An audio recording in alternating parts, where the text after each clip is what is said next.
The invitation in her hands wasn't just paper. It was a test she was about to fail. Lucia Castellanos stood outside the converted warehouse gallery in the Arts District, her fingers trembling against cream-colored cardstock that felt heavier than it should. The autumn evening had turned cold, and she wore a dress borrowed from a life that no longer belonged to her. A life where gallery openings were normal, where she walked into rooms like this with confidence instead of dread. Have you ever worn a smile that felt like armor? Pretended everything was fine while drowning inside? Lucia stood at that gallery door with $17 in her checking account and a past that had shattered exactly 6 months, 2 weeks, and 4 days ago. Not that she was counting. Not that every single morning she didn't wake up and feel the phantom weight of her violin against her shoulder before remembering. Before the crushing reality settled in her chest like stones. What she didn't know was that this single night would change everything, but not in the way she expected. If you believe broken people can rebuild beautiful lives, hit that like button right now and stay until the end, because this story will prove it in ways that will leave you speechless. She pushed through the gallery doors before she could change her mind. Inside, the space hummed with sophisticated energy. Abstract paintings lined exposed brick walls, their bold colors clashing and harmonizing in ways that made her chest tighten. Well-dressed strangers drifted between installations, wine glasses catching light, laughter punctuating conversations about summer homes in the Berkshires and gallery showings in Barcelona. The air smelled like expensive perfume and ambition. Lucia grabbed a complimentary glass of wine. At least she wouldn't have to pay for this one. Small victories for someone who'd spent the morning calculating whether she could afford both her medication and groceries this week. The answer had been no. She'd chosen the medication. Again, her friend Maya had insisted she come tonight, had practically begged, said it would be good for her soul, whatever that meant. But standing here now, surrounded by people whose worlds hadn't collapsed, Lucia wondered if this was just another mistake. Another in a long series of mistakes that had defined her recent existence. The conversations around her felt like a foreign language. Discussions of emerging artists and market trends and investment pieces. Words that used to make sense when she'd been someone else. When she'd been Lucia Castellanos, concert violinist. When her bio had included phrases like internationally acclaimed and rising star and future of classical music. Now, she was just Lucia. No title, no identity, no future she could see clearly. She moved through the crowd like a ghost, trying to look like she belonged, trying to remember how to breathe like someone who deserved to be here. The lights felt too bright, the music too loud. Every sound scraped against her nervous system like nails on glass. She stopped in front of a large canvas. Blues and grays swirled together in turbulent patterns that looked exactly like drowning felt. You look like you're plotting an escape. The voice came from beside her, warm, slightly amused. Lucia turned to find a man studying the same painting with an expression that mirrored her own discomfort. He was older than her, maybe early 40s, with silver threading through dark hair. His eyes held the kind of depth that came from weathering storms, from surviving things that changed you, that obvious. Lucia managed a weak smile, only to someone doing the same thing. He extended his hand. Marcus Webb, Lucia Castellanos. She shook his hand with her left, a habit she'd developed, a necessity her right hand couldn't manage without trembling. If he noticed, he didn't comment. First time here? Marcus asked, his attention still on the painting. Is it that obvious too? You're the only person actually looking at the art. His smile was genuine, creating small lines around his eyes. Everyone else is performing. It's exhausting to watch. Something in his observation cracked through Lucia's carefully maintained facade. She found herself laughing, a real laugh that surprised her with its authenticity. I thought I was the only one who felt that way. The art world is 90% theater, 10% actual art. Marcus said, I've been in it long enough to know the difference, also long enough to know when someone is here against their better judgment. Maya, a friend, she insisted, said I needed to get out.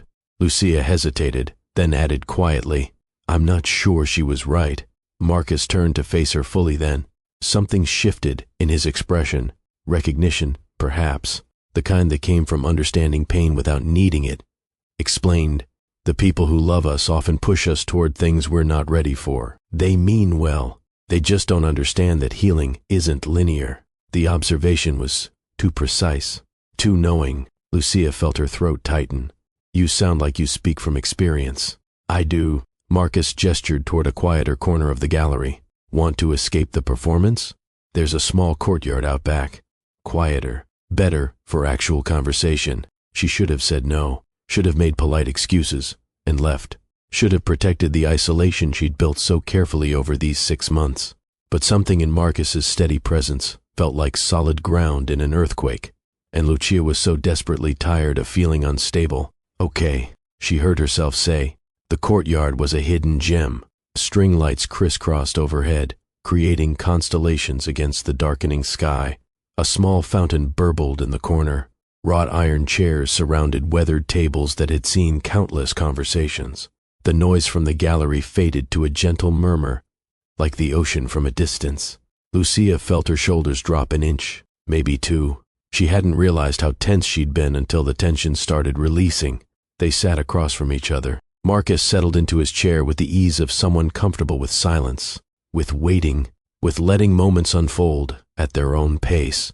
So, Marcus said eventually, what brings a reluctant gallery attendee out on a Thursday night? Misguided friendship.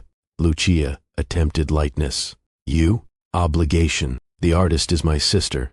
I'm morally required to attend her openings, even though crowds make me want to crawl out of my skin. Your sister is Diane Webb? Lucia's eyes widened. Diane Webb was a rising star in the contemporary art world. Her pieces commanded impressive prices. Galleries competed for her work. The paintings are incredible. They are. Marcus agreed with obvious pride. She's always had a gift for translating pain into something beautiful. Took her years to trust it enough to share it publicly. There was a story there, woven between his words like golden thread through dark fabric. Lucia found herself leaning forward slightly. What changed? Marcus was quiet for a moment. His fingers traced patterns on the table's weathered surface. Circles and spirals and shapes without names. Our parents died in a car accident 7 years ago. Diane was driving. She survived without a scratch, and it nearly destroyed her. The words landed heavy in the space between them. The guilt of surviving. Marcus continued, of being the reason they were on that road in the first place. She stopped painting for 2 years. Just stopped. Wouldn't even sketch. Put away every brush, every canvas, every reminder of who she used to be. Lucia's chest constricted. She knew that particular flavor of guilt, the kind that came from a world continuing while yours shattered. How did she start again? She didn't have a choice, really. She was raising our youngest brother. He was 12 when our parents died, and he needed her functional, so she started painting again. Small pieces at first, ugly, angry things she destroyed immediately. But slowly, piece by piece, she found her way back. Not to who she was before, but to someone new, someone who'd survived and could create beauty from the wreckage. The parallel was too sharp, too painful. Lucia felt tears burning behind her eyes and looked away, blinking hard. That's a powerful story. It's her story, Marcus said gently, but I'm guessing it resonates with you for a reason. The invitation to share hung in the air between them, soft but present. No pressure, just possibility. Lucia gripped her wine glass tighter, the stem cool against her palm. She never talked about it. Not with Maya, not with her therapist, not with anyone who hadn't lived it. But something about this stranger in a courtyard, surrounded by his sister's translated pain, felt safe in a way nothing had in months. I was a violinist, she heard herself say, concert violinist. I had a residency with a symphony, a recording contract, a career I'd worked my entire life to build. Marcus echoed softly. Lucia raised her right hand. The scars were visible, even in the dim light. Thin lines where surgeons had pieced bones back together. Car accident, 6 months ago. Drunk driver ran a red light. I got off easy. Walked away with my life, and only a shattered hand. She set the wine glass down before she could break it. 17 bones broken. 3 surgeries. Months of physical therapy. The doctors kept saying how lucky I was, how it could have been so much worse. And they were right. But she stopped, started again. I can't play anymore. Not professionally. Maybe not at all. My entire identity was built on this one thing, and now it's just gone. I'm a violinist who can't play violin, which means I'm nothing. The words hung in the night air, raw and terrible and true. If this story is hitting differently, drop a comment with one word: hope. Your engagement keeps these stories alive. And subscribe so you never miss moments like what happens next. Because what Marcus said in response changed everything. Marcus didn't offer platitudes, didn't say she was more than her career or everything happens for a reason, or any of the hollow reassurances that had haunted her for months. Instead, he leaned back in his chair and said something unexpected. The grief of losing yourself is worse than any physical pain.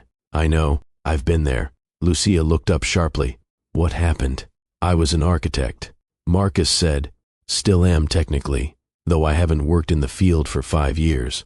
I had a thriving practice, was designing buildings in major cities, won awards, had more projects than I could handle. Then my wife got sick. His voice remained steady, but Lucia heard the fault lines beneath, the cracks that never quite healed.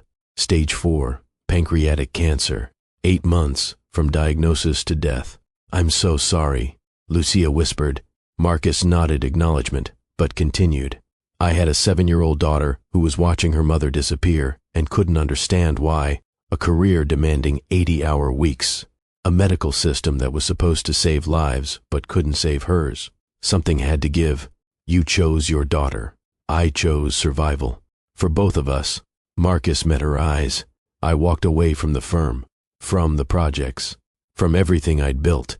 Took a job teaching community college architecture courses, flexible hours, decent pay, low stress. Became the parent my daughter needed, and grieved the life I'd lost. Do you regret it? Lucia asked. Every day. And not at all. Marcus smiled, but it was complicated, layered with contradictions that made it real. I regret that I had to choose. I regret what I lost, but I don't regret what I gained. A relationship with my daughter that's real.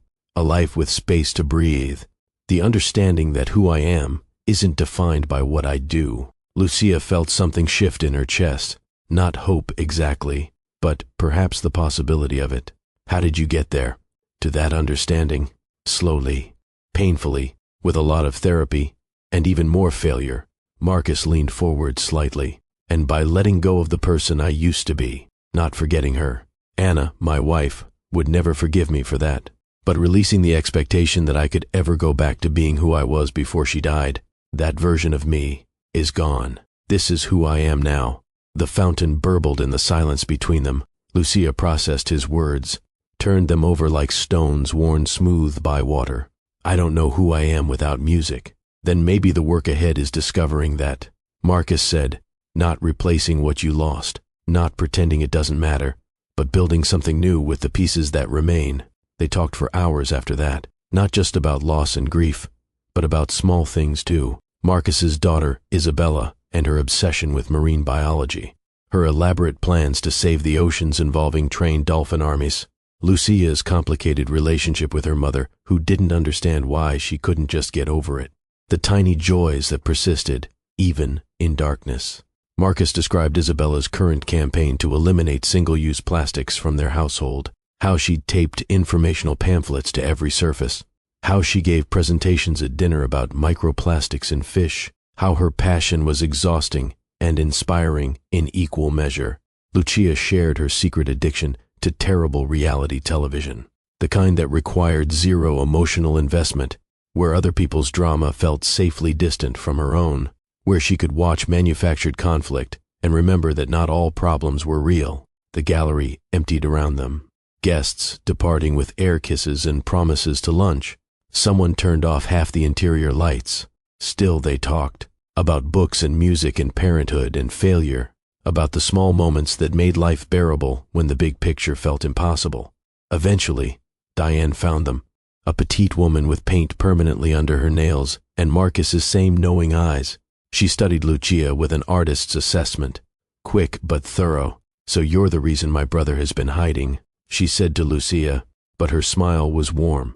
I'd be offended if he didn't look more relaxed than I've seen him in months. Your work is extraordinary, Lucia said honestly. The blue piece in the main gallery. It's devastating. Thank you. Diane glanced at Marcus. I'm heading out. Walk me to my car. Marcus stood, then turned to Lucia. Don't leave yet. Please, I'll be right back. Lucia nodded, watching them disappear into the gallery. She should go. This night had already been more than she'd expected, more than she felt equipped to handle, but she found herself staying. Something in Marcus's presence, settling the constant anxiety that hummed beneath her skin like electrical current. When he returned, he was carrying his jacket, had a thoughtful expression that made him look younger somehow, more vulnerable. I'm going to ask you something, he said, and I need you to know, there's no obligation. You can say no, and it won't change anything about tonight. Lucia's stomach tightened. Okay, I teach an Intro to Architecture course at Northside Community College. It's basic stuff, but we incorporate elements of art history, structural design, creative problem solving. I need a teaching assistant. The last one graduated. It's part-time, flexible hours, pays modestly, but steadily. He held up a hand before she could respond. Before you answer, let me be clear about what I'm offering and what I'm not. This isn't charity. I genuinely need help. And you're clearly intelligent and cultured. This also isn't me asking for anything beyond professional collaboration. I'm not trying to rescue you or fix you. I'm offering a job that might provide some stability while you figure out what comes next. Lucia's mind raced, pride warred with desperation, hope with fear. A lifetime of independence collided with 6 months of barely surviving. Why me? You just met me. Because I recognized the look of someone drowning and fighting like hell not to show it. Marcus said simply, because I needed someone to throw me a rope 5 years ago, and I'm in a position to offer one now. And because something tells me you're the kind of person who, once you find solid ground again, will turn around and offer a hand to someone else. The offer hung between them, both smaller and larger than it appeared. Not a solution, but a possibility. Not salvation, but a chance. I can't promise I'll be good at it. Lucia whispered, I'm barely holding myself together most days. I'm not looking for perfect. I'm looking for willing. Marcus pulled a business card from his wallet and set it on the table. Think about it. Email me if you're interested. No pressure, no judgment either way. Lucia picked up the card. The paper felt solid beneath her fingers. Marcus Webb, Architecture Department, Northside Community College. A phone number, an email address, a door opening to something unknown. Thank you, she managed, for the offer, for tonight. For understanding, thank you for trusting me with your story. Marcus replied, that takes courage most people don't have. They parted ways outside the gallery. Marcus heading toward the parking lot while Lucia walked to the bus stop 3 blocks away. The night air had grown colder, but she barely noticed. Her mind churned with possibilities and terror in equal measure. The bus ride home took 40 minutes, carrying her from the arts district back to her cramped studio apartment in a neighborhood that had seen better decades, better years, better days. She climbed 3 flights of stairs. The elevator had been broken for weeks. Let herself into the space that felt more like a cage than a home. Bills covered her small kitchen table, overdue rent notice, medical bills from the surgery's insurance hadn't covered, final warning on her utilities. Her violin case sat in the corner, untouched for months. She couldn't bear to open it, couldn't bear to throw it away, so it existed in limbo, like her. Lucia made tea she didn't drink, stared at Marcus's business card for an hour. Part of her screamed that this was a mistake, that she should decline, that accepting help was admitting defeat. But another part, smaller but growing, whispered that maybe defeat and surrender weren't the same thing. Maybe asking for help was its own kind of strength. At 2 a.m, she opened her laptop, typed an email before she could second-guess herself. Dear Marcus, thank you for your offer tonight. I'm interested in the teaching assistant position if it's still available. I don't know what I can offer beyond showing up and trying my best, but I'm willing to do that. I hope this isn't a mistake for either of us. Sincerely, Lucia.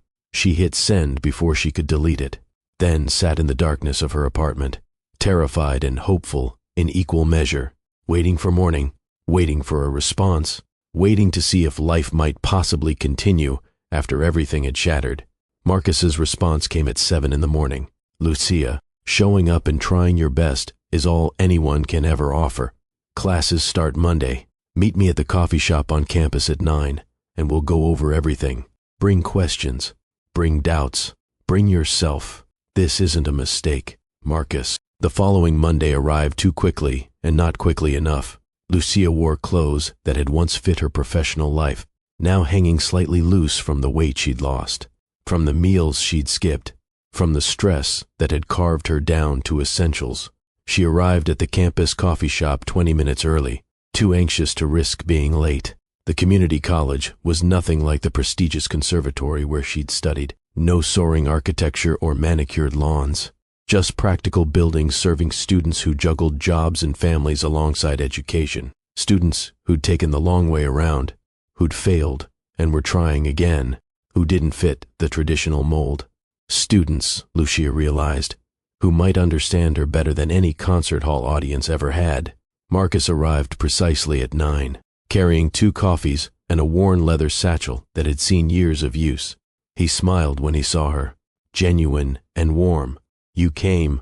I almost didn't," Lucia admitted. 3 times. "But you did. That's what matters." He handed her a coffee. Cream, no sugar, exactly how she'd mentioned liking it days ago. The small observation felt profound, like being seen, like mattering. They spent 2 hours in the coffee shop, Marcus walking her through the course structure, expectations, logistics. The work itself seemed manageable. Organizing materials, grading basic assignments, occasionally leading discussions when Marcus had meetings. Nothing that required expertise she didn't have. But more than the tasks, what struck Lucia was Marcus's approach to teaching. Most of these students have been told they're not good enough for traditional 4-year programs. He explained, they're working full-time, raising kids, recovering from setbacks. They don't need another person telling them what they can't do. They need someone showing them what's possible. "Is that why you teach here?" Lucia asked. Rather than practicing architecture, Marcus considered the question, stirring his coffee slowly. Partially. Also because being in a firm after Anna died felt like wearing someone else's skin. The person who thrived in that environment died with her. This version of me needs something different. Work that matters in quieter ways. His honesty was disarming. Lucia had spent months surrounded by people who insisted she'd be fine, who offered toxic positivity when she needed acknowledgement of pain. Marcus offered something different, the truth that sometimes life breaks you and you have to rebuild yourself into something entirely new. The first class Lucia assisted with was both easier and harder than expected. The students ranged from 18 to 60, united by determination and diversity of experience. A young mother with an infant who sometimes cried during lectures. An older man who'd been laid off after 30 years and was reinventing himself. A veteran with a prosthetic leg and dreams of designing accessible spaces. Marcus taught with passion, but without pretension. Making complex concepts accessible without dumbing them down. He used humor and storytelling, drew connections between architecture and daily life, treated every question with respect. Lucia watched from the back of the classroom, taking notes, observing his techniques. She saw herself in these students, people trying to build futures from uncertain foundations, people who didn't fit neat categories, people who were brave enough to keep trying. After class, an older woman approached her, maybe 50, with gray hair and tired eyes that had seen too much. "Are you the new teaching assistant?" "I am." Lucia Castellanos, Rose Martinez. The woman's handshake was firm, confident despite the exhaustion. "Can I ask, have you taken architecture courses before? You don't seem familiar with the material." Lucia could have lied, could have deflected. Instead, she found herself being honest. "No, my background is music, actually. I'm learning as we go." Rose's expression shifted, something knowing entering her eyes. "So you're rebuilding too?" "Too? I was a nurse for 25 years. Rose said, "Got hooked on pain medication after a back injury. Lost my license, my career, nearly lost my family. I've been clean for 3 years, and I'm trying to build a new life. Architecture is my way forward."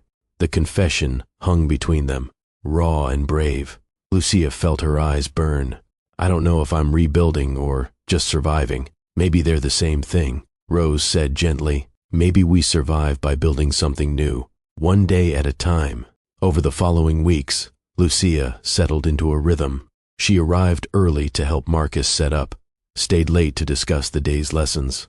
She graded assignments and learned alongside the students, discovering unexpected fascination in structural design and spatial relationships. In the way buildings held space, created possibility, sheltered human experience, Marcus proved to be exactly what he'd promised. Professional, kind, careful about boundaries. He never pried into her personal life beyond what she volunteered, never made her feel inadequate when she didn't understand something.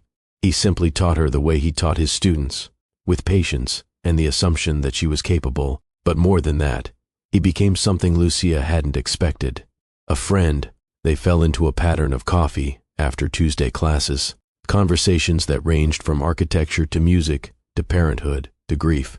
Marcus told stories about Isabella, her environmental crusades, her stubborn insistence on saving every insect she found indoors, her questions about death that had no easy answers. She asked me last week if her mother would be proud of her.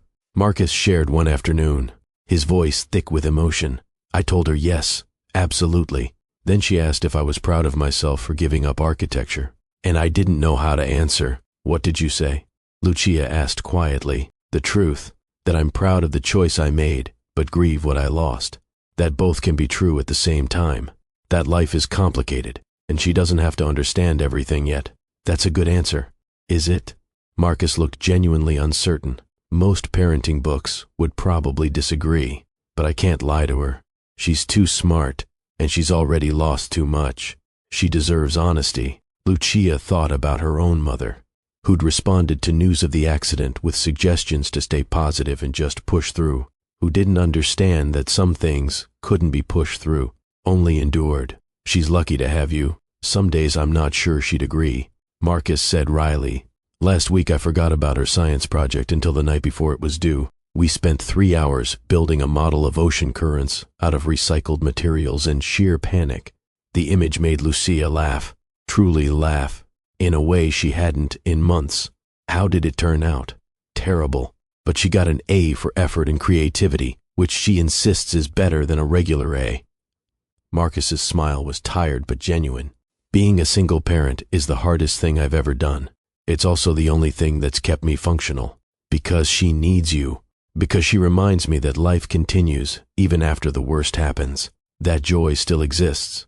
That the world is worth engaging with, even when it's painful. 2 months into the semester, Lucia realized she'd stopped counting days since the accident. She still grieved her lost career, still struggled with her damaged hand, still woke some mornings drowning in anxiety. But she'd also started looking forward to teaching days, to conversations with students, to the quiet satisfaction of helping someone understand a difficult concept. Rose had become an unexpected friend. Their shared understanding of rebuilding, creating a bond that transcended age and circumstance. They studied together sometimes, Rose working on assignments while Lucia prepared materials for upcoming classes. During one of these sessions, Rose asked the question Lucia had been avoiding. Have you tried playing again? Lucia's hand automatically clenched. I can't. The damage. I didn't ask if you could play professionally. Rose interrupted gently. I asked if you've tried playing at all. The distinction felt enormous. Lucia shook her head. I can't bear to try and fail. It's easier to just not know. Is it? Rose challenged. Or is not knowing its own kind of failure? The words haunted Lucia for days. Her violin case remained in the corner, a monument to everything she'd lost. But Rose's question had planted something, not quite hope, but perhaps curiosity. What if she tried, not to reclaim her career, but just to make sound? She mentioned it to Marcus during one of their coffee talks. He listened quietly, then said something simple. What's the worst that could happen? I try and realize I've lost it completely. That even the small comfort of playing for myself is gone. And what's the best that could happen? Lucia hadn't considered that. I don't know. Maybe that I can still make music, even if it's not the same. Both outcomes involve knowing instead of wondering. Marcus observed, only you can decide which is more terrifying. That night, Lucia opened the violin case for the first time in 6 months. The instrument lay nestled in blue velvet, familiar and foreign. She lifted it carefully, her damaged hand protesting the position, muscles that had forgotten their purpose.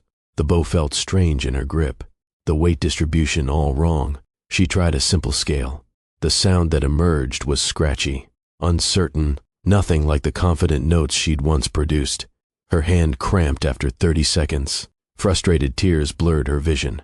But she'd made sound, broken, imperfect sound, but music nonetheless. She tried again the next night, and the night after that. Progress was minimal, often frustrating. She couldn't play the pieces that had defined her career, couldn't achieve the precision required for professional performance. But slowly, painfully, she learned to make music within her new limitations. It wasn't the same. It would never be the same. But it was something. Marcus noticed the shift in her, the way the constant tension had eased slightly. "You're playing again," he observed, not a question. "Badly," Lucia said. "I sound like a struggling beginner." "But you're playing," Marcus smiled. "That takes more courage than being good ever did." The semester progressed. Fall bleeding into winter. Lucia's financial situation remained precarious. The teaching assistant position paid enough to prevent total disaster, but not enough for security. She lived month to month, payment to payment, never quite getting ahead. But something had shifted internally. She no longer defined herself solely by what she'd lost.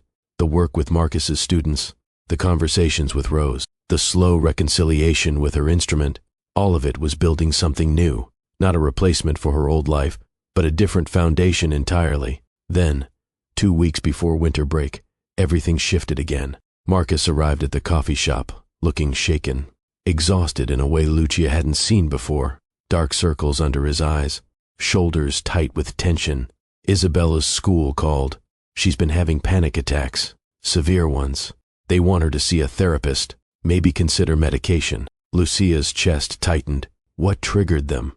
An assignment about family history. She had to create a family tree, and facing her mother's death in that concrete way broke something open. Marcus rubbed his face. "I knew this was coming. She's been so strong, so resilient. But grief doesn't follow timelines. What can I do?" Lucia asked. "I don't know. Maybe nothing. Maybe just knowing I can talk to someone who understands." Marcus looked at her with raw vulnerability. "I'm terrified I'm failing her. That my decision to leave architecture has made us financially unstable in ways that will hurt her future. That choosing survival over success was selfish. Choosing life over achievement is never selfish." Lucia said firmly, "You gave Isabella a present father instead of an absent one. You modeled that people matter more than careers. That's not failure. Then why does it feel like I'm drowning? Because parenting while grieving is impossible, and you're doing it anyway. Because some days survival is the only victory that matters." Lucia reached across the table, covered his hand with hers. "You're not failing. You're human." Marcus's eyes glistened with tears he didn't shed. "Thank you for being here, for understanding, for not offering easy answers." "Easy answers don't help," Lucia said. "Trust me, I've received enough of them to know." They sat in shared silence. Two people who'd been broken by life and were slowly, painfully learning how to exist in their new shapes. The coffee shop hummed around them. Students studying for finals, professors grading papers, the ordinary rhythm of academic life. But in their corner, time felt suspended, a moment of genuine connection in a world that often felt impossibly isolating. Stories like this remind us we're not alone in our struggles. If someone you know needs to hear this, share it with them right now, and hit subscribe, because the ending will leave you speechless. That weekend, Marcus did something unexpected. He called Lucia on Saturday morning, asked if she'd like to come to dinner at his home with Isabella. No pressure, he assured her. Just pizza and probably too much talk about marine life. "But Bella's been asking about you, and I think meeting people who've rebuilt their lives might help her understand that being broken doesn't mean being destroyed." Lucia almost declined. Meeting Marcus's daughter felt like crossing a threshold she wasn't sure she was ready for. But something in his voice, the vulnerability beneath the casual invitation, made her say yes. Marcus's home was a modest 2-bedroom in a quiet neighborhood, the kind of street where kids rode bikes and neighbors knew each other's names. Inside, The space was filled with Isabella's artwork, drawings of ocean creatures taped to walls, science projects on shelves, photos of Anna everywhere. Not shrines, but integrated presences. A woman who died but wasn't erased. Isabella herself was 11. All knees and elbows and fierce intelligence, with her father's eyes and her mother's smile in the photos, a passion that radiated from her like heat. Dad says you used to play violin professionally, Isabella said within 5 minutes of meeting. No small talk, just direct engagement. Can I hear you play, Bella? Marcus started, but Lucia held up a hand. It's okay. She looked at the girl honestly. I can't play the way I used to. I was in an accident that hurt my hand. Now I'm learning how to play differently, with my new limitations. Does it make you sad? Isabella asked. Every day, Lucia admitted. But I'm learning that sad and okay can exist together. That I can grieve what I lost and still build something new. Isabella considered this seriously. Like how Dad isn't an architect anymore but teaches instead. Exactly like that. Does he seem sad to you? The question caught both adults off guard. Lucia glanced at Marcus, then back to Isabella. Sometimes, but also happy. People are complicated. That's what my therapist says. Isabella said matter-of-factly. She says I can miss my mom and still have a good life. That both feelings are okay. Your therapist is right. Lucia said gently. Missing someone you love doesn't go away, but it can coexist with other things. Joy, hope, new relationships. The evening unfolded with surprising ease. Isabella talked extensively about ocean conservation, coral bleaching, plastic pollution, her plans to become a marine biologist and save the reefs. Marcus made pizza and burned it slightly, which Isabella declared perfect because the crispy parts are best. They played board games, argued playfully about rules, laughed at terrible jokes. Lucia found herself relaxing in ways she'd forgotten were possible. This family, broken and rebuilding, had made space for her, had invited her into their process, had shown her what survival looked like when you did it together. Before Lucia left, Isabella hugged her, fierce and sudden. I like you, the girl announced. You don't talk to me like I'm broken. Dad does that sometimes, even though he doesn't mean to. Marcus looked stricken, but Isabella just smiled. It's okay, Dad. I know you're trying. We're all trying. In the car ride home, Marcus insisted on driving her despite her protests. They sat in comfortable silence until Marcus spoke. Thank you for tonight, for being honest with her, for not offering platitudes. She's extraordinary. Lucia said, You're doing something right. I'm terrified I'm doing everything wrong. Welcome to being human, Lucia said softly. We're all terrified we're failing. The difference is whether we keep trying anyway. Marcus pulled up to her apartment building. The neighborhood, a stark contrast to his own. Broken streetlights, graffiti on walls, groups of men gathered on corners. He looked at the run-down exterior, and something shifted in his expression. Lucia, I need to ask you something, and I need you to be honest. Okay, are you safe here? Financially stable? I know the teaching assistant position doesn't pay much, and I've noticed. He hesitated. I don't want to overstep, but I've seen the signs of someone struggling, and I recognize them because I've been there. Lucia's instinct was to deflect, to protect her pride, but sitting in the darkness with this man who'd shown her nothing but kindness and honesty, she found herself unable to lie. I'm barely making rent. I have medical debt I can't pay. Some months I choose between medication and food. I'm surviving, but just barely. The admission hung between them, raw and humiliating. Lucia waited for pity, for judgment, for the offer of charity that would make her feel small. Instead, Marcus said something unexpected. I can't offer you a higher salary. The college budget is fixed, but I can offer you more hours. There's an evening program starting next semester that needs a teaching assistant. It would double your income, though it means longer days. I'll take it, Lucia said immediately. I haven't told you the details. I don't need details. I need survival, and you're offering me a path toward it. Thank you. Marcus nodded slowly. There's something else. Diane, my sister. She's opening a gallery shop that needs part-time help. Weekends mostly. She mentioned needing someone with an eye for art and people skills. I immediately thought of you. Marcus, you don't have to. I'm not rescuing you. He interrupted gently. I'm offering opportunities you're qualified for. What you do with them is your choice. But please, let people help you. Accepting support isn't weakness, it's wisdom. Lucia felt tears sliding down her face. The release of months of holding everything together alone. I don't know how to thank you. Keep showing up.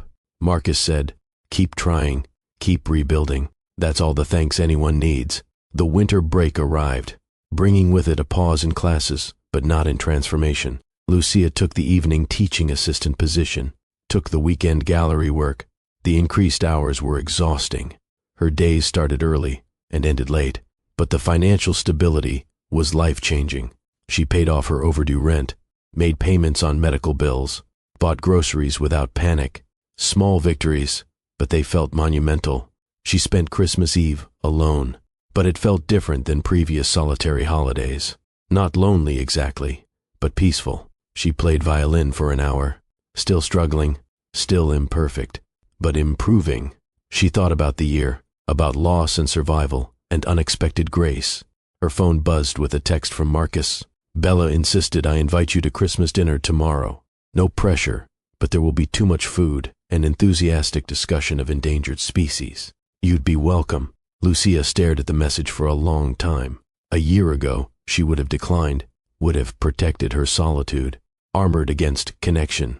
But she'd learned something in these months of rebuilding.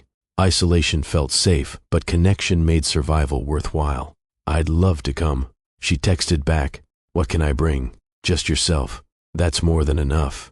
Christmas at Marcus's home was chaotic and warm. Diane was there with her partner, a quiet woman who worked in art restoration. Isabella had decorated with the passionate enthusiasm of an 11-year-old let loose with craft supplies. Homemade paper chains, construction paper snowflakes, glitter everywhere. The food was plentiful, if imperfect. The conversation loud and layered. They talked over each other, laughed at inside jokes. Included Lucia, naturally, like she'd always belonged.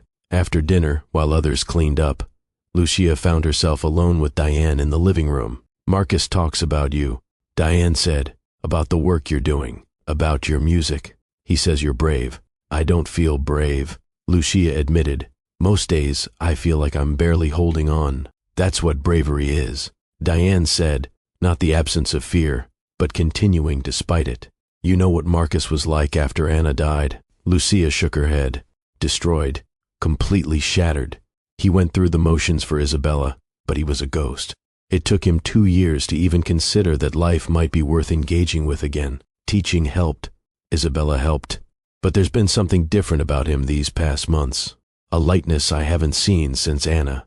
I don't think that has anything to do with me, Lucia said. Maybe not entirely, but you've reminded him that rebuilding is possible, that broken people can still create beautiful things. Don't underestimate the power of being someone's hope. The new semester started with Lucia teaching 2 sections, Marcus's day course and the evening program for adult learners. The evening students were her people, working parents, career changers, people rebuilding from setbacks. She understood them in ways traditionally successful academics couldn't. Rose enrolled in the evening section to accommodate her new nursing program schedule. She'd been accepted back into nursing after 3 years clean. Her license reinstated. Her life reconstructed piece by careful piece. They celebrated with coffee and tears, acknowledging how far she'd come. 3 years ago, I was living in my car. Rose shared, stealing medication from hospital supply rooms, lying to everyone I loved. Now I'm rebuilding a career, mending relationships with my kids, creating a life worth living. If someone had told me then that this was possible, I wouldn't have believed them. What changed? Lucia asked. I stopped waiting for my old life to return and started building a new one. I stopped defining myself by my failures and started defining myself by my efforts. And I accepted help when it was offered instead of drowning in pride. The words resonated deeply. Lucia had spent months waiting to return to who she was before the accident, mourning the violinist who no longer existed. But slowly, she was becoming someone new, a teacher, a friend, a musician with different capabilities, not less than who she was before. but different, and perhaps that was enough. Spring arrived with unexpected warmth, bringing with it the final weeks of the semester. Lucia's students prepared for finals, their growth over the months evident in their work and confidence. Young mothers who'd learned to balance education and parenting, veterans who'd found purpose in design, older workers who'd reinvented themselves after decades in other fields. Marcus announced during one of their Tuesday coffees that he'd been asked to develop a new interdisciplinary program, combining architecture and art history, with Lucia as CO developer. It's ambitious. He admitted it would mean more work, more responsibility, but also a full-time position for you, better pay, benefits, genuine stability. Lucia's heart raced. You're serious? Completely. You've proven yourself exceptional at this. The students love you, the administration respects you, and frankly, I can't imagine doing this without you, but only if you want it. This doesn't have to be your forever career. It can be a stepping stone to something else. What if this is what I want? Lucia heard herself say, not as a consolation prize or a second choice, but as an actual calling. What if teaching is where I belong now? Marcus smiled, genuine and warm. Then I'd say you've found something rare. Work that matters and fits who you are, not who you were, but who you're becoming. The offer felt like validation and possibility combined. Lucia accepted without hesitation, then immediately panicked about whether she was capable. But Rose's words echoed, defining yourself by efforts, not failures. The semester ended with a small celebration in Marcus's classroom. Students brought food and shared reflections on their growth. Several mentioned Lucia specifically, thanking her for seeing their potential when they couldn't see it themselves. Rose stood and offered a toast, raising a paper cup of juice, to teachers who've been students of hard lessons, to second chances and new foundations, to everyone in this room, brave enough to keep trying. They raised mismatched cups, this collection of broken people rebuilding themselves piece by piece. Lucia felt tears on her cheeks, but didn't hide them. This was her life now, imperfect, complicated, beautiful in unexpected ways. After everyone left, Marcus and Lucia sat in the empty classroom, exhausted and satisfied. We did something good here, he said. We did. Lucia agreed. Can I tell you something? Marcus's voice was uncharacteristically uncertain. These months working with you have been significant. For me, you've reminded me that connection after loss is possible, that building something new doesn't betray what we've lost. Lucia's pulse quickened. Marcus, I'm not asking for anything, he interrupted quickly. I know we both have work to do, healing that's ongoing, but I wanted you to know that knowing you has changed something in me, made life feel worth engaging with in ways I'd forgotten. The vulnerability in his confession moved something in Lucia's chest. You've done the same for me, given me purpose when I thought I'd lost it, shown me that reinvention isn't failure. So, we've helped each other survive, Marcus said, and maybe more than survive. Lucia added, maybe actually live. They sat in comfortable silence, two people who'd been broken by life and had somehow found each other in the rebuilding. Not romance exactly, not yet, perhaps not ever, but something deeper. Recognition, partnership, the understanding that healing happened in relationship, that surviving together was different than surviving alone.